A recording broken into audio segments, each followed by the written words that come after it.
All right, time to put on some shocks. So what I do is for NXS Designs long travel, the first time I put in NXS Designs long travel on my first car, I had the factory shocks front and rear revalved by Weller Racing. They did the springs and valves to fit the specs of that kit, and worked out fine. But what I ended up doing, per their recommendation later on, Kyle told me about some Fox 3.0s that I can get, which are quite a bit bigger, and I really loved them. But you can only put those on the rear. The front, the front kit, the front shocks, there's just not enough length or need, really, to be honest. There's just not enough weight up there. The HCR kit does put a longer front shock on. It's an option with the King shocks, but what I do here is just factory shocks. So what these are is these are the factory 2020 shocks off of this car that I sent to Weller a while back. What I usually do is just, or what I have done when I'm shipping them, is I'll just take the factory shock off. And I got this tool off of Amazon. I don't know how much it was. It was not very expensive, maybe $100, $200, $300, something like that.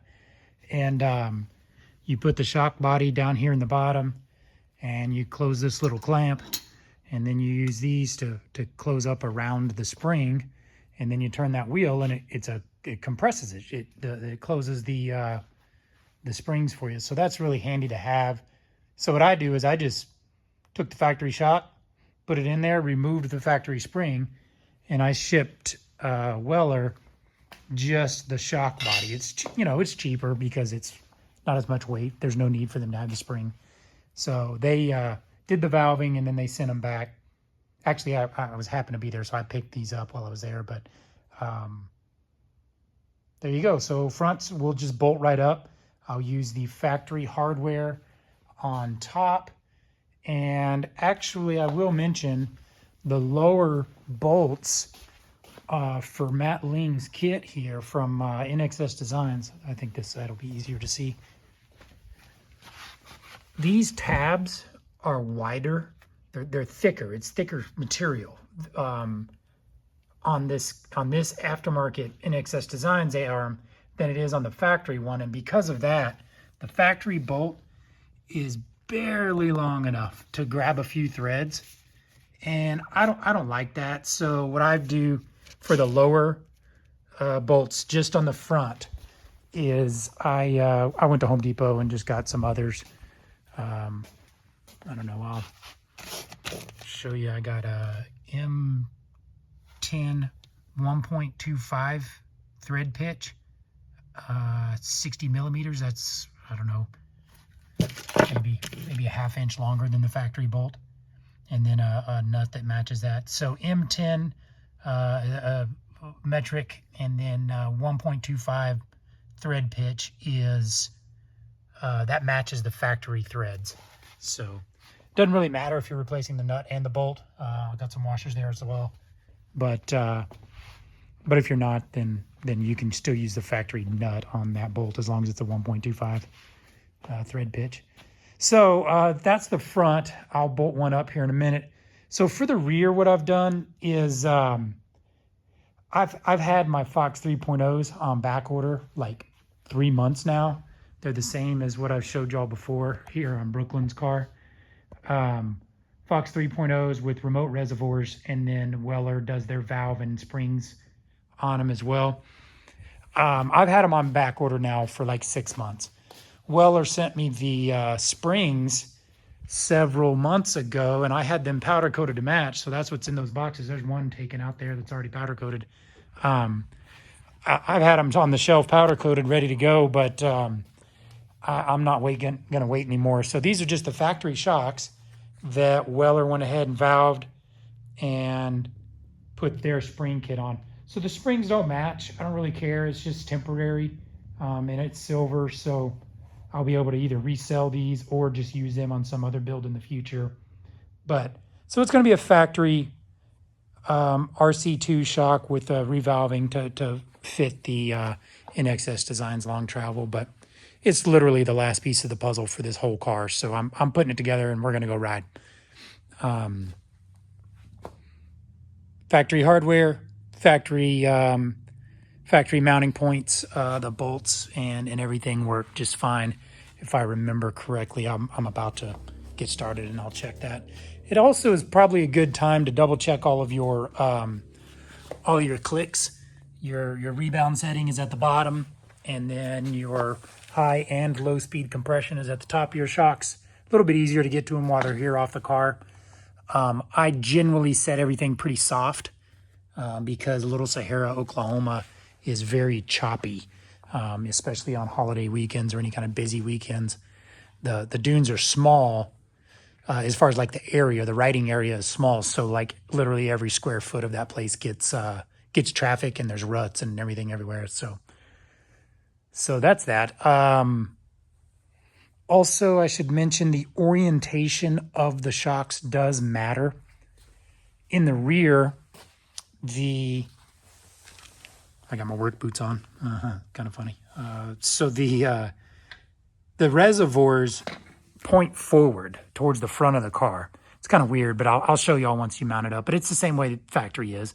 It looks kind of unusual in my opinion, and it's easy to forget that. But the reservoirs actually point forward, which actually puts the rebound adjuster pointing backwards, which is nice. That's really handy because you can, from the back of the car right here with the screwdriver, just turn it to adjust it. So it's important to get that correct. And then in the front, the rebound adjuster, I think it's equally, let me see. I think it's equally accessible whether it's pointed forward or back. Yeah. So this car, they're pointed back. I think maybe it's just a less chance to get hit by a rock type of thing if the adjuster is pointed backwards. So that's what I'm going to do there is point the rebound adjuster backwards on her car. Or on my son's car, on this one here. So that's it. I'm gonna set up the tripod and grab some bolts and get in.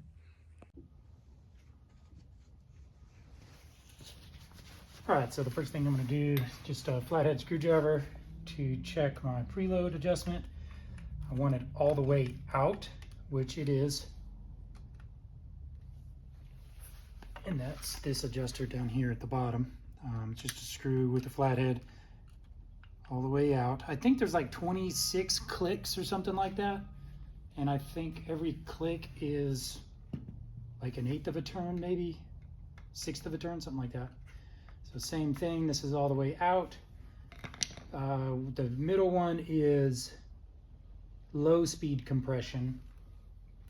The outer one is a 17 millimeter, and that is high speed compression. And it is all the way out as well. So I'm setting everything as softest it can be. And well, this is the way Weller sent them to me, so they obviously left them that way for me as well. I don't know if they do that normally or if they just did that because they know that's what I want, but whatever. So now for mounting the shock, I typically just get it in the hole, and then I put the bottom bolt in first. I do that just to kind of get the weight off, and I find it easier to move that with the lower arm to get the upper bolt in. I find that easier to do, but whatever. You may prefer to do the top bolt first. It's up to you.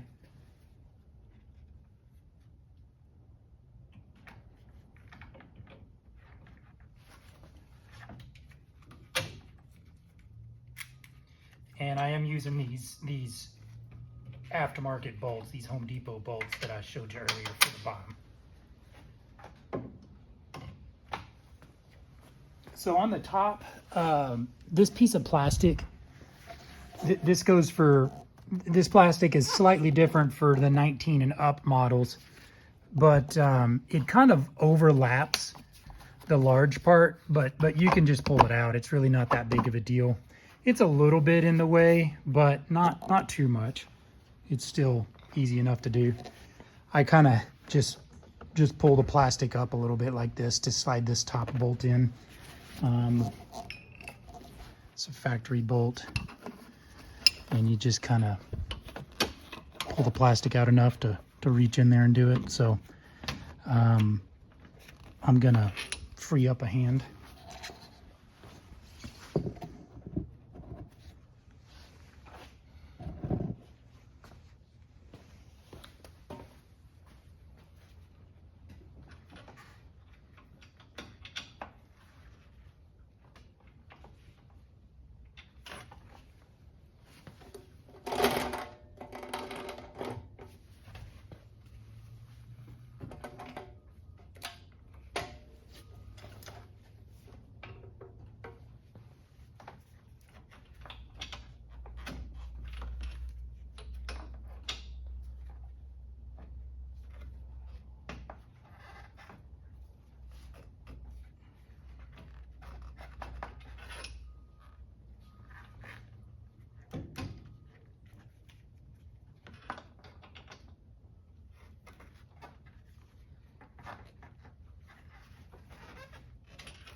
It's a very low tolerance. You have to have it exactly lined up.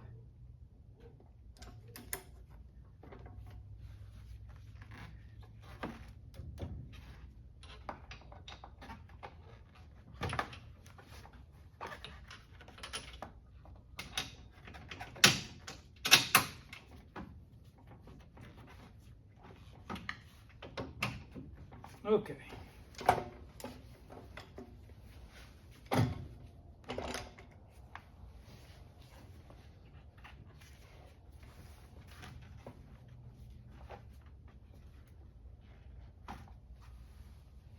Okay.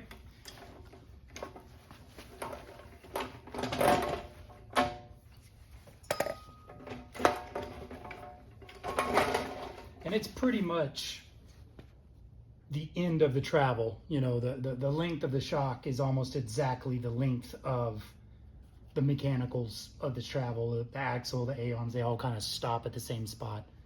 Of course, it's designed that way on purpose. So, okay, so all I gotta do is put the nuts on and torque them down.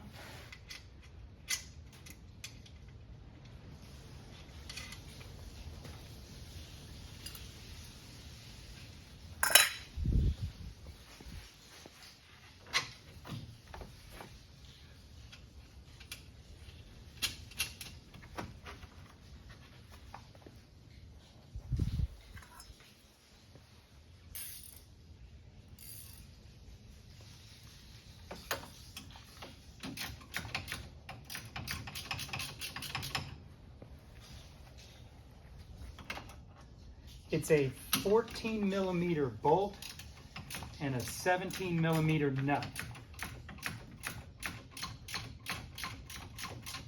Ratcheting wrenches are your friend for these. The socket is harder to fit in there with a ratchet.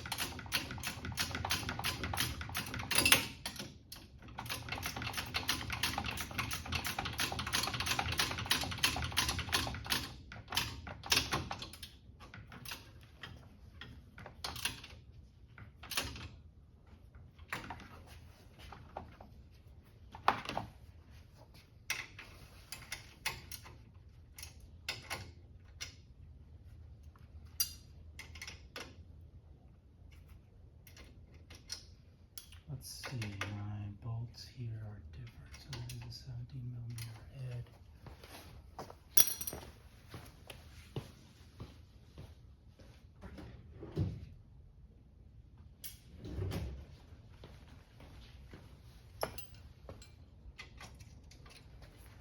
My Home Depot bolts are, the nuts are 15, the bolts are 17.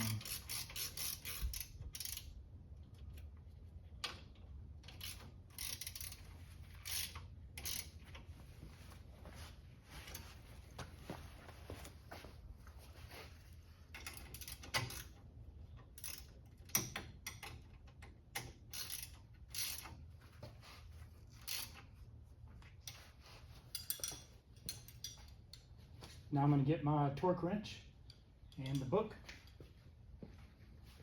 and see what our torque values are. All right, the book calls for 65 Newton meters.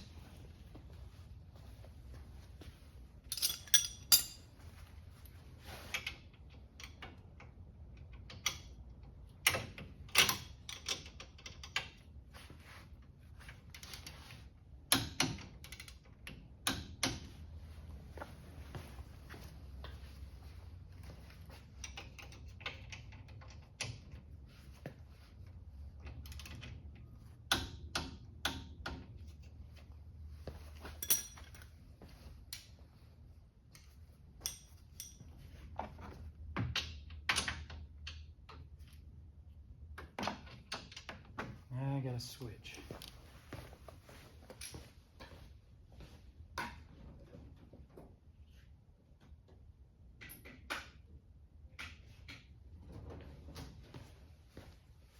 Can't get the ratchet on the nut, so I gotta do the bolt. The bolt is 14 millimeter, the nut is 17 up top.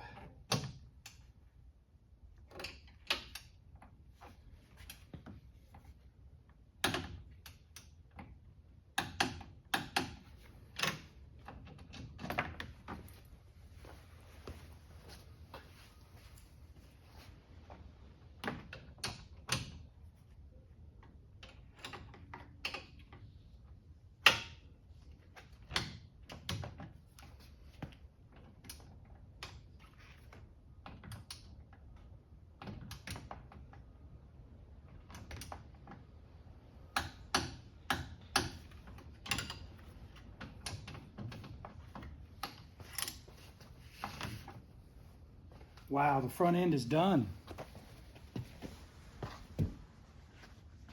Pretty cool. Well, I say that. I still need to bleed the brakes and set the alignment, but all the hard parts are on there. Okay, now I'm gonna move on to the rear.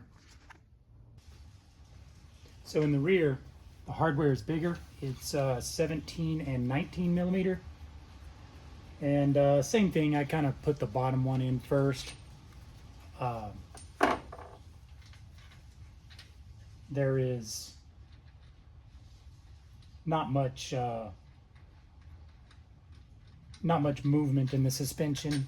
You know, once you get it in there, you might have to lift it up a little bit, half an inch or so. So same thing here. I'm going to make sure my rebound is all the way out. It is. Compression all the way out.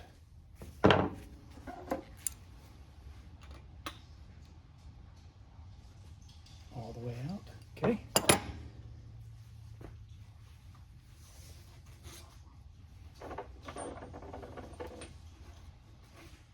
So there's kind of a flow. You want to put the shock through the arms first, then go up,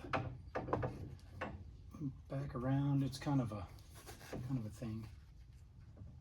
Oh, you know what? There we go.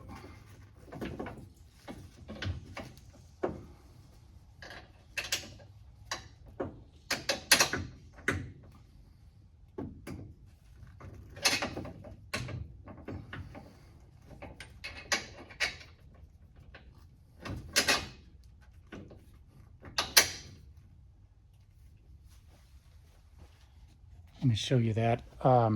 So you want to put the upper shock in the slot between these two tabs. I guess up there, between that tab and that tab, that's where the shock actually slides in between the tabs. I'm trying to get the light to show you better. Let me get the light on. Okay, that's what I mean. So you want to get the top of the shock in between those two tabs in its spot before you put the bottom bolt in, because then you can't move it around really. So that's all you're shooting for on top.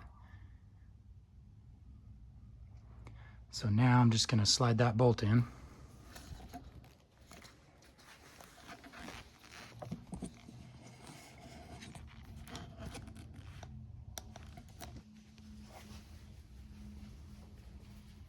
And I like to use a jack to help kind of lift that weight. I've got this new Pro Eagle jack. Pretty cool piece, I guess. I'm still, jury's still out for me.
Factory hardware uses these like metal locking nuts,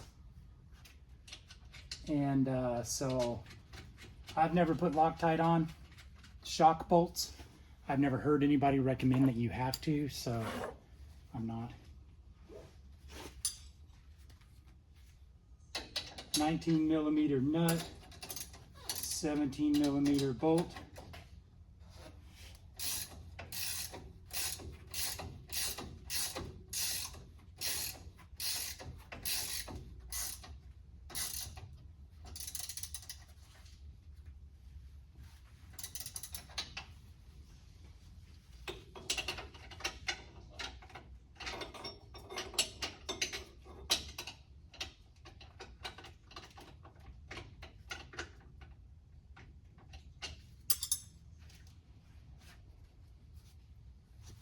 Definitely needs sockets for the top.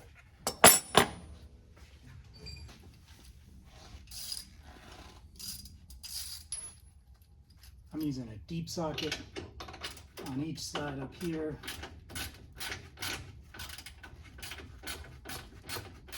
Just to give you a little clearance.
Same torque, 65 Newton meters.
All right, there's shocks.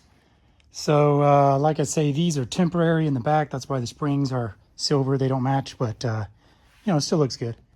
It's a pretty universal cover, or universal color. All right, after they got the shocks on and got the wheels and tires on, put it on the ground. It's kind of funny.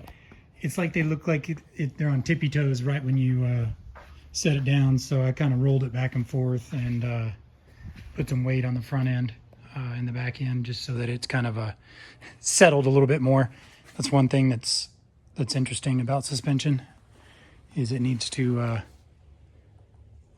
roll a little bit so the tires will let it widen out or sink down.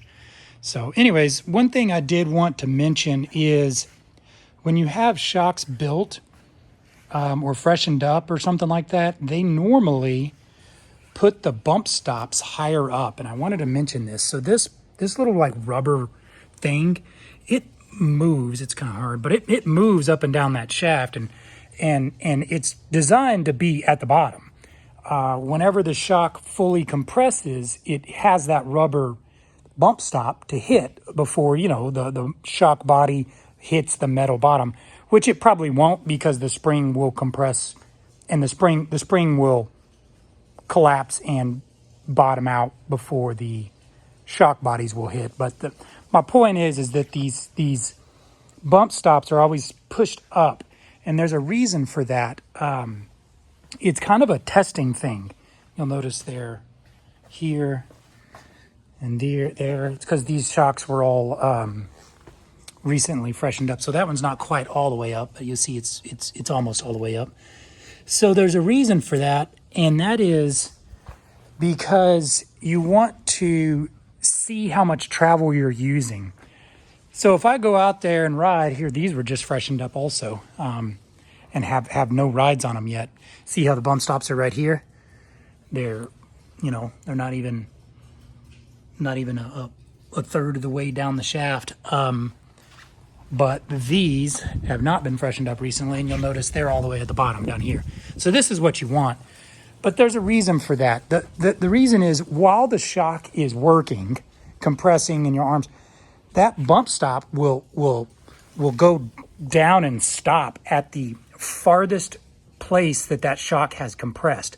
So I know just from driving this car where I drive it, first time we go hit a dune, it's gonna go way down. You know what I mean? And the point there is that it's an indicator for how much of your travel you're using. And it's something that like, if I go out there and I feel like my ride is way too stiff, or I'm not getting enough travel, or whatever the case may be, one of the first things I'm going to look at is how much of my travel I'm actually using. So if that bump stop is only halfway down that shock shaft, then I know my suspension setup is too stiff and I'm not letting that wheel move enough.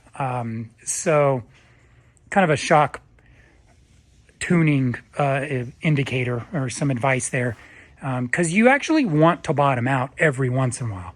And when I say bottom out, I mean you want your suspension to be used, you know, so that shock, this wheel is going to travel pretty far up and down, and that shock is going to compress all the way. And so you kind of want your suspension to bottom out once or twice. If you're, you know, running hard all day, expect it to bottom out once or twice.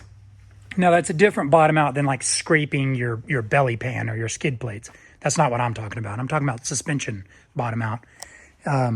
You want to be able, or you want to be using all of your suspension travel. So the NXS kit, and I don't know this for sure, I've never heard official numbers, but the NXS Designs long travel kit on a YXZ I think it's somewhere around 20 inches of travel. I think the front's going to be less than that. The rear's probably about 20, maybe 21. And the front, I'm guessing, is going to be 19 or so. I'm just ballparking this. Please, nobody roast me and quote me on these numbers. So if I'm riding all day, I want to be using all of that travel.